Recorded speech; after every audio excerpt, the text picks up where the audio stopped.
Right now, it is time to bring in the guy who's going to give us the weather forecast, and we really have had just unbelievable weather.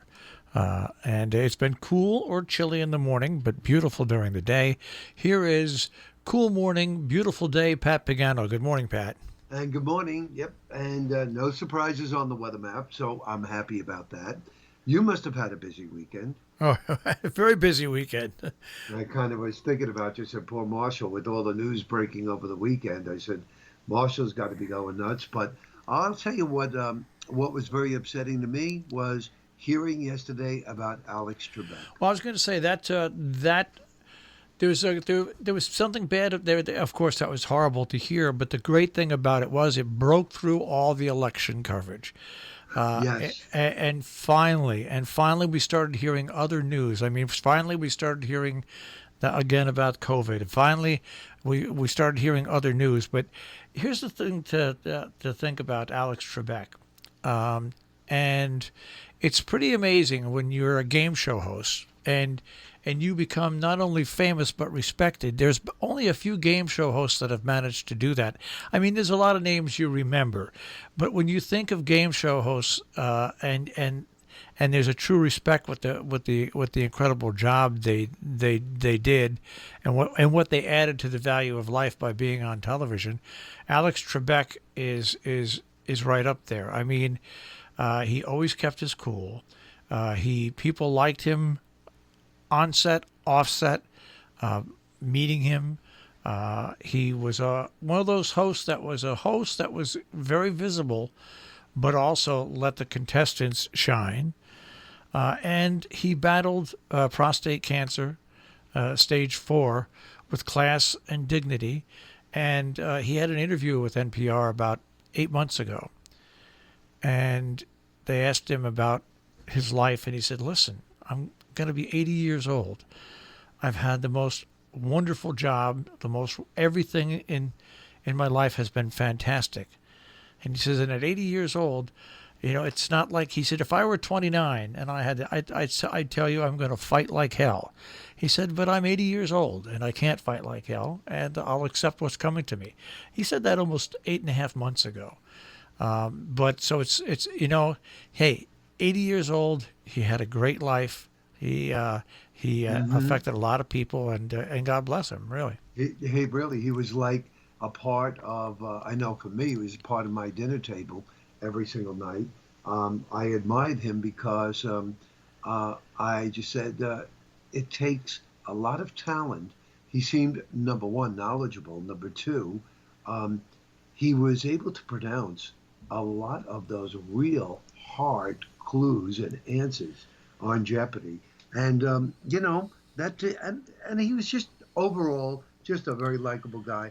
Who they are going to possibly get to step into his shoes is anybody's guess. I know he has taped his shows through December. Yeah. So he taped the show a week before he died. Yeah, he was in the studio 10 days ago. Yeah.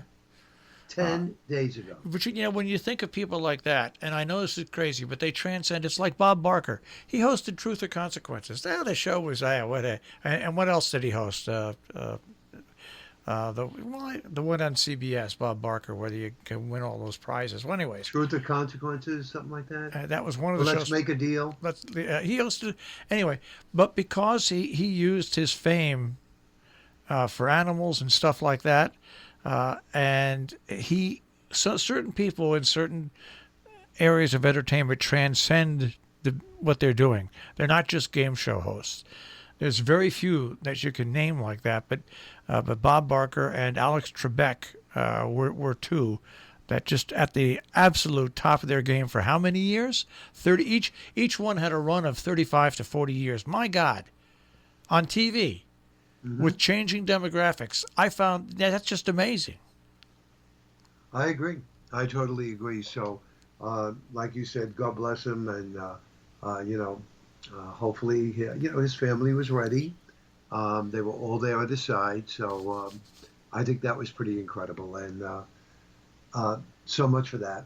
Weather-wise, what can I tell you? Records were broken all over the place yesterday, and today will be another unbelievable day. Sunshine, low 70s. Clear tonight, 45 to 50. partly sunny, low 70s Tuesday. Cloudy Wednesday, showers come in the afternoon, 65 to 70.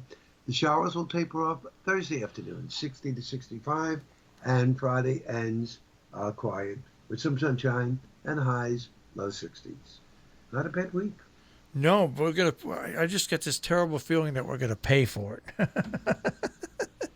Well, You know, no so one knows, do we? no, we don't know, but we've had this weather has been so warm for so long that when, let's say, a night in the upper teens or 20s comes at a day where it's 30, it's going to seem twice as cold. Yeah, you're right, because we're not acclimated to it. So you're right about that. But you know what? Maybe, I don't want to talk about the world, but maybe the country needs a break. Right now, COVID is again, flying high, and we have problems there. So at least we don't have major problems with the weather.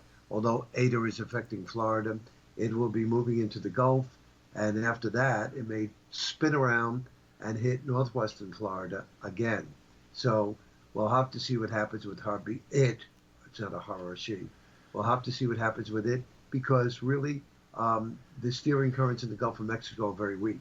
So it can do anything. It can also intensify, yeah. It can meander.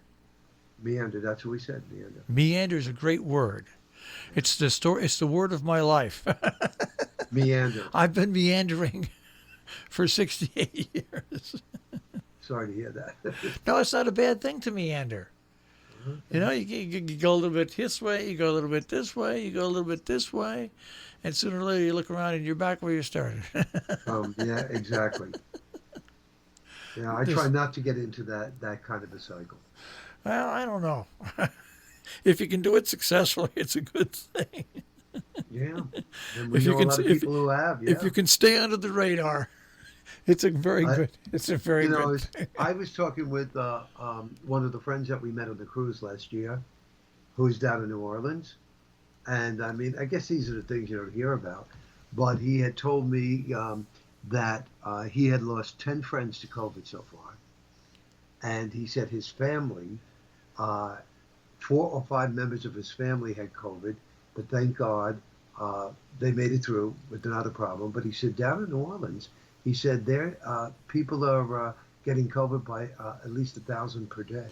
Well, it's that way across the country. I mean, whenever you have 110 to 130,000 people getting it a day, it's happening, and it's happening in once again the smaller states. And hospitals are getting ICUs because that's where they take them in at first. But thank God, and really thank God, that doctors have learned enough about it where they can treat it far better, and the success rate of defeating it before somebody passing away, even senior citizens, has improved. So I just got to knock on wood that, and we thank all those first line responders. In the hospitals and the emergency rooms, really they've learned a lot from this disease, and they're doing a better job keeping the death rate down. But still, across the country, still almost 1,000 people a day are dying. Yeah, well, he normally goes to Puerto Vallarta in the wintertime. He's got a house in Puerto Vallarta and New Orleans. He was a very successful businessman who sold his business, so he has money. So I said, well, when do you head to Puerto Vallarta? He said, well, now. I said, why?